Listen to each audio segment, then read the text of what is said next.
Hello mga kananay! Hindi man maganda ang pasok ng August sa aming pamilya dahil may mga pangyayari na di mo inaasahan. Naniniwala pa rin ako na lahat ng bagay, lahat ng nangyayari ay may dahilan. Kailangan nating sabayan ng agos ng buhay at iwasan natin na magpakalunod dito. Mas tingnan natin yung brighter side ng buhay natin. Yung gawin ng mga bagay na nagpapasaya sa'yo at syempre kasama yung mga mahal mo sa buhay. I-enjoy at samantalahin natin yung buhay habang andyan pa.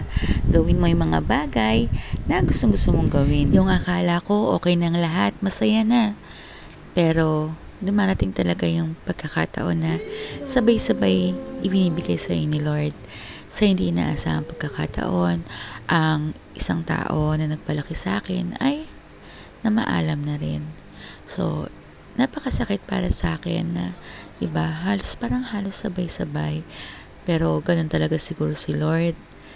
Susubukan ka niya hanggang kung saan mo kaya. At bilang nanay, syempre, kailangan maging malakas ako. Kailangan ibaling sa ibang atensyon para hindi ka lamunin ng kalungkutan.